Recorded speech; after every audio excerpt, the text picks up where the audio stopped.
Ceci est l'histoire d'un homme marqué par une image d'enfance.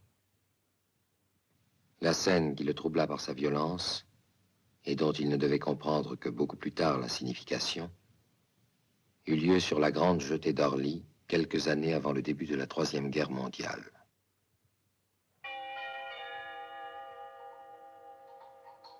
Départ à destination de Rome.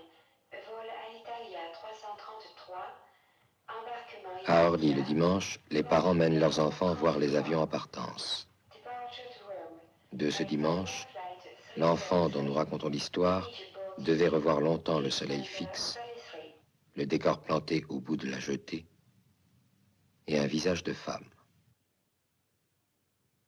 Rien ne distingue les souvenirs des autres moments. Ce n'est que plus tard qu'ils se font reconnaître, à leur cicatrice. Ce visage qui devait être la seule image du temps de paix à traverser le temps de guerre, il se demanda longtemps s'il l'avait vraiment vu, ou s'il avait créé ce moment de douceur pour étayer le moment de folie qui allait venir. Avec ce bruit soudain, le geste de la femme, ce corps qui bascule, les clameurs des gens sur la jetée, brouillés par la peur. Plus tard, il comprit qu'il avait vu la mort d'un homme. Et quelque temps après vint la destruction de Paris.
Beaucoup moururent. Certains se crurent vainqueurs, d'autres furent prisonniers.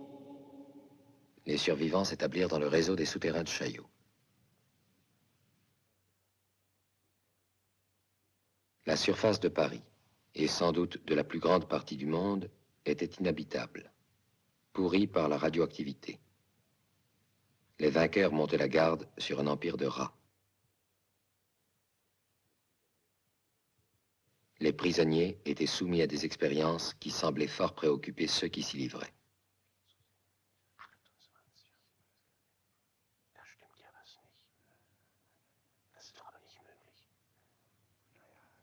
Was kann ihn teilnehmen? Ja, wenn es noch 3 Minuten aussetzt, sind wir über. 3 Minuten? Ja. Nein, schauen Sie da. Das geht ja nicht, es geht wieder runter. Nein, es geht die Kontraktion hinten zu. Ja, da ist ein merkwürdiger Reflex. Das ist eine Iris sehen können. Das kommt von dem Thalamus, glaube ich. Kann sein, kann sein. Au terme de l'expérience, les uns étaient déçus, les autres étaient morts ou fous.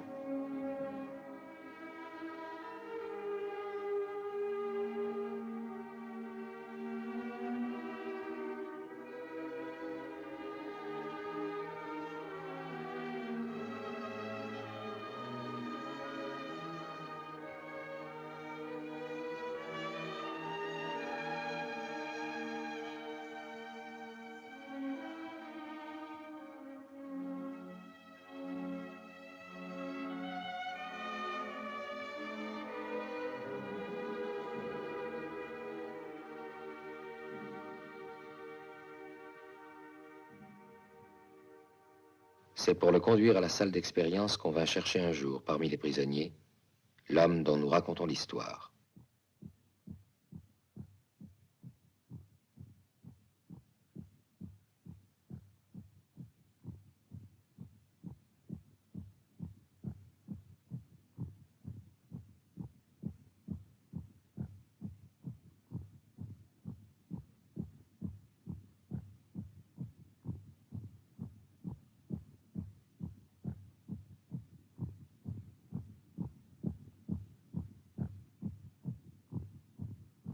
Il avait peur.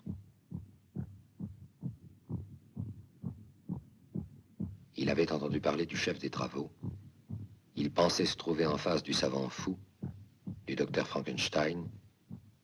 Il vit un homme sans passion qui lui expliqua posément que la race humaine était maintenant condamnée, que l'espace lui était fermé, que la seule liaison possible avec les moyens de survie passait par le temps. Un trou dans le temps, et peut-être y ferait-on passer des vivres, des médicaments, des sources d'énergie. Tel était le but des expériences, projeter dans le temps des émissaires, appeler le passé et l'avenir au secours du présent. Mais l'esprit humain a chopé. Se réveiller dans un autre temps, c'était naître une seconde fois adulte. Le choc était trop fort.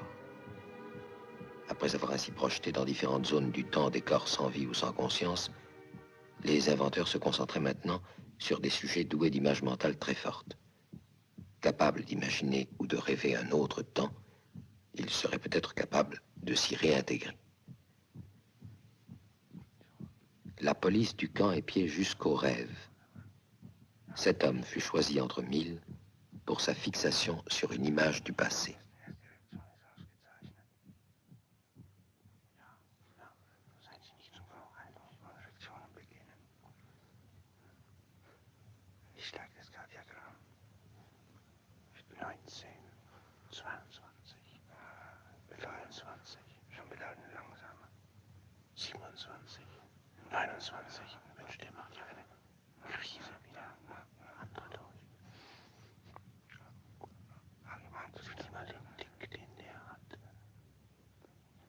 Das wird normal nicht klappen. Muskuläre Kontraktion. Ja, viel geringer wie beim anderen. Glauben Sie? Ja.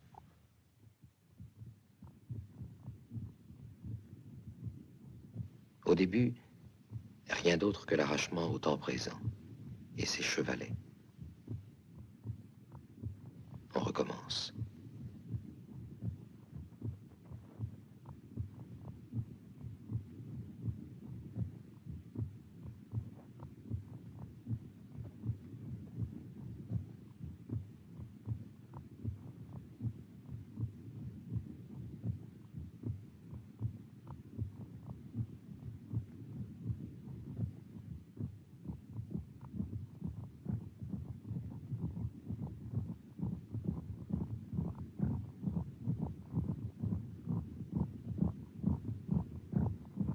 Le sujet ne meurt pas, ne délire pas.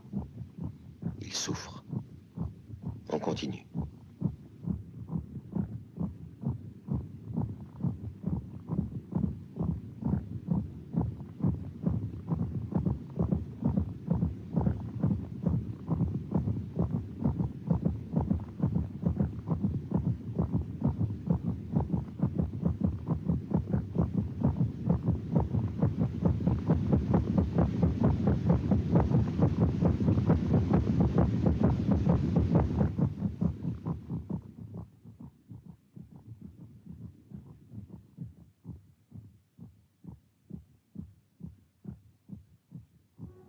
Au 10e jour d'expérience, des images commencent à sourdre, comme des aveux. Un matin du temps de paix. Une chambre du temps de paix, une vraie chambre. De vrais enfants. De vrais oiseaux. De vrais chats. De vraies tombes. Le 16e jour, il est sur la jetée, vide.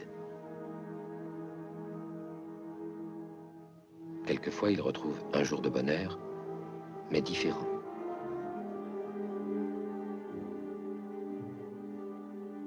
Un visage de bonheur, mais différent. Des ruines. Une fille qui pourrait être celle qu'il cherche. Il la croise sur la jetée. voiture, il la voit sourire. D'autres images se présentent, se mêlent dans un musée qui peut être celui de sa mémoire.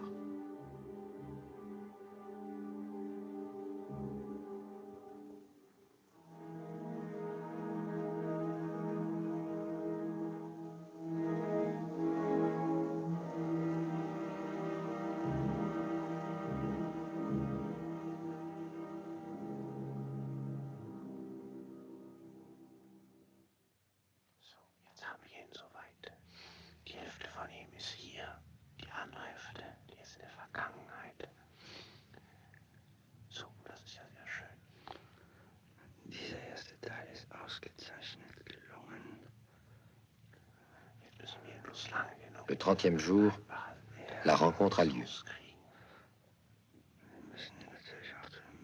Cette fois, il est sûr de la reconnaître. C'est d'ailleurs la seule chose dont il est sûr, dans ce monde sans date, qui le bouleverse d'abord par sa richesse.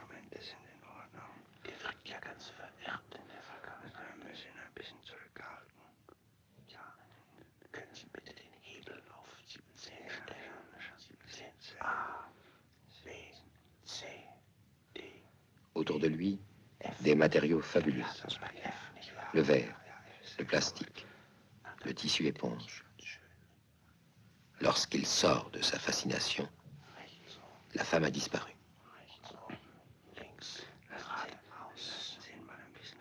Ceux qui mènent l'expérience resserrent leur contrôle, le relancent sur la piste. Le temps s'enroule à nouveau.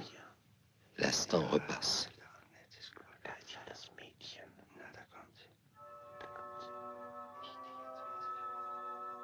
Cette fois, il est près d'elle, il lui parle. Elle l'accueille sans étonnement. Ils sont sans souvenir, sans projet.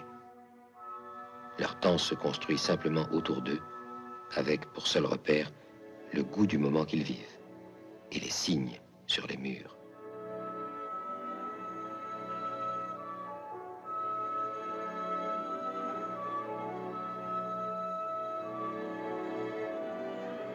Plus tard, ils sont dans un jardin.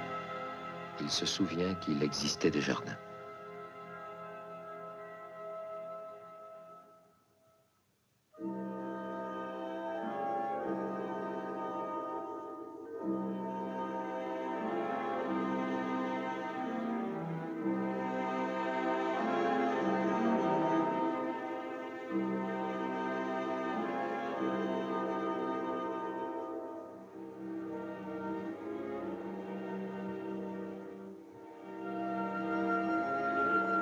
Elle l'interroge sur son collier, le collier du combattant qu'il portait au début de cette guerre qui éclatera un jour. Il invente une explication.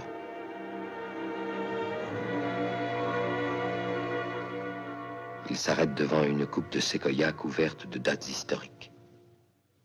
Elle prononce un nom étranger qu'il ne comprend pas.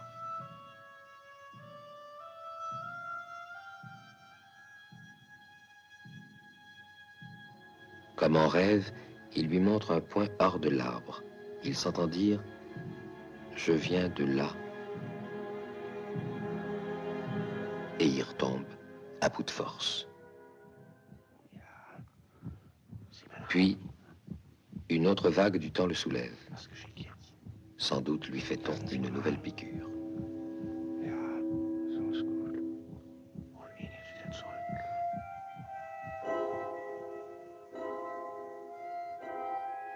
Maintenant, elle dort au soleil.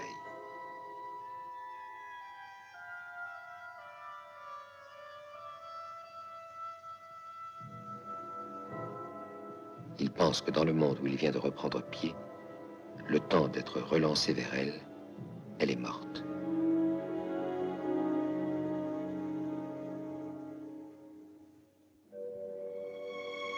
Réveillé, il lui parle encore. D'une vérité trop fantastique pour être reçue, il garde l'essentiel. Un pays lointain, une longue distance à parcourir. Elle l'écoute, sans se moquer.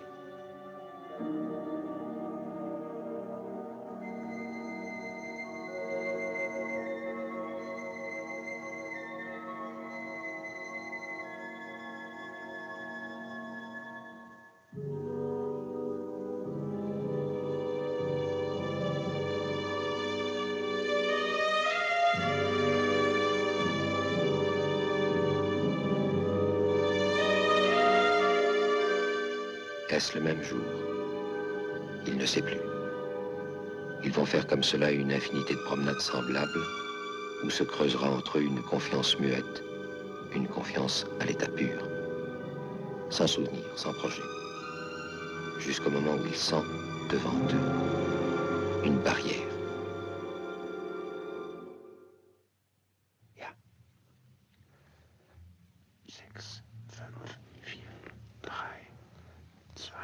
Ainsi se termina la première série d'expériences. Spannung aus. Professor. Ja. C'était le début d'une période d'essai où il la retrouverait à des moments différents. Das ist alles sehr schön. Hier Stadium ist jetzt Laboratoriumsversuch. Aber was wir brauchen. Quelquefois, il la retrouve devant leur signe. Wirklich bereit? Ja. Nehmen wir das durch ab. Ja. Er muss. Elle l'accueille simplement. Elle l'appelle son spectre.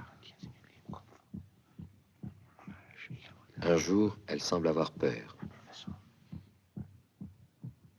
Un jour, elle se penche sur lui. Lui ne sait jamais s'il se dirige vers elle, s'il est dirigé, s'il invente ou s'il rêve.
Vers le 50e jour, ils se rencontrent dans un musée plein de bêtes éternelles.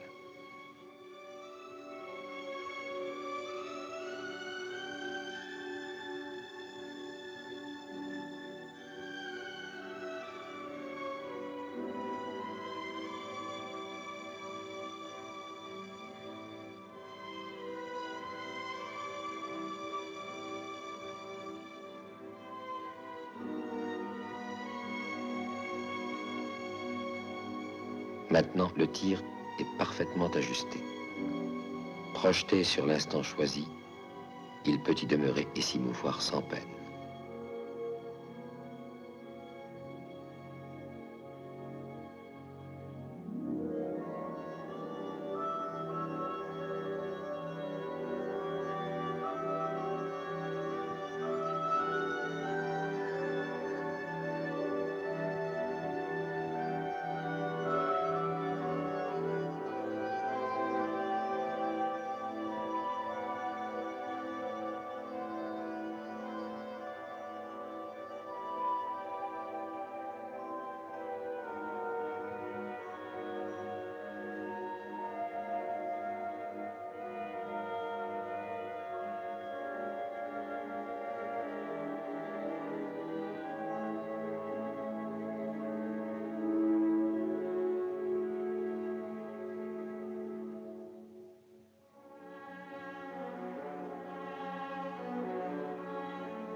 Elle aussi semble apprivoisée.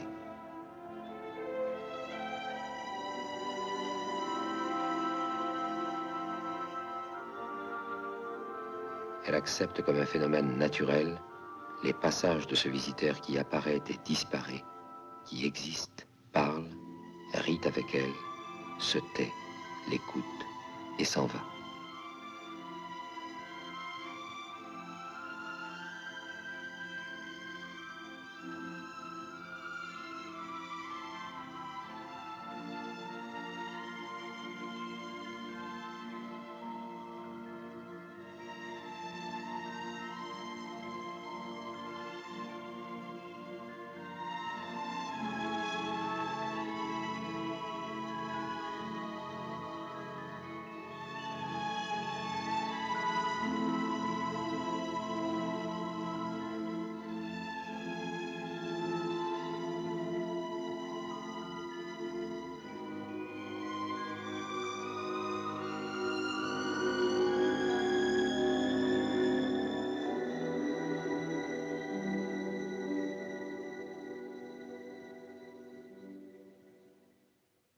Lorsqu'il se retrouva dans la salle d'expérience, il sentit que quelque chose avait changé. Le chef du camp était là. Aux propos échangés autour de lui, il comprit que devant le succès des expériences sur le passé, c'était dans l'avenir qu'on entendait maintenant le projeter. L'excitation d'une telle aventure lui cacha quelque temps l'idée que cette rencontre au muséum avait été la dernière.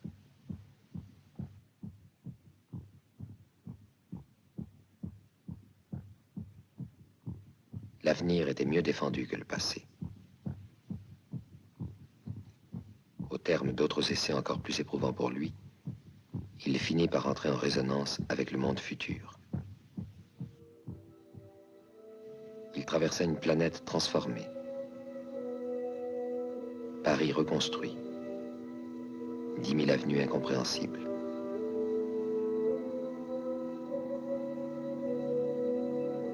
D'autres hommes l'attendaient. La rencontre fut brève. Visiblement, il rejetait ces scories d'une autre époque.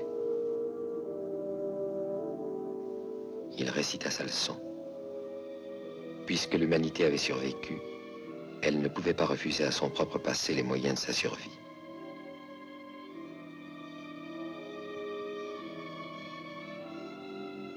Ce sophisme fut accepté comme un déguisement du destin.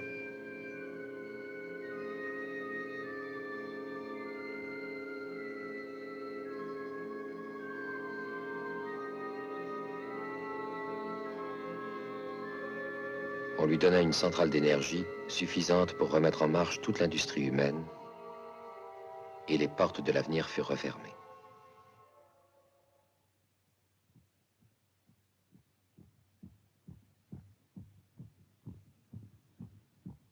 Peu de temps après son retour, il fut transféré dans une autre partie du camp. Il savait que ses geôliers ne l'épargneraient pas. Il avait été un instrument entre leurs mains. Son image d'enfance avait servi d'appât pour le mettre en condition. Il avait répondu à leur attente et rempli son rôle. Il n'attendait plus que d'être liquidé, avec quelque part en lui le souvenir d'un temps 2 fois vécu. C'est au fond de ses limbes qu'il reçut le message des hommes de l'avenir.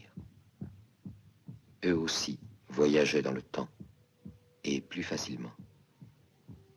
Maintenant, ils étaient là, et lui proposaient de l'accepter parmi eux. Mais sa requête fut différente. Plutôt que cet avenir pacifié, il demandait qu'on lui rende le monde de son enfance, et cette femme qui l'attendait peut-être.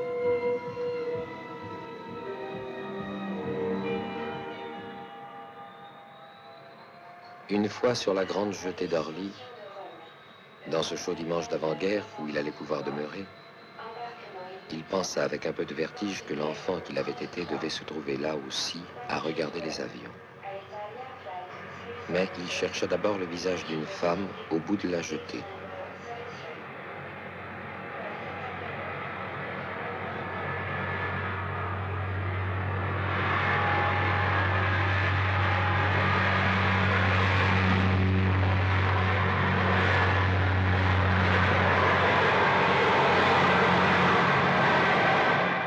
Il courut vers elle, Et lorsqu'il reconnut l'homme qu'il avait suivi depuis le camp souterrain, il comprit qu'on ne s'évadait pas du temps, et que cet instant qui lui avait été donné de voir enfant, et qui n'avait pas cessé de l'obséder, c'était celui de sa propre mort.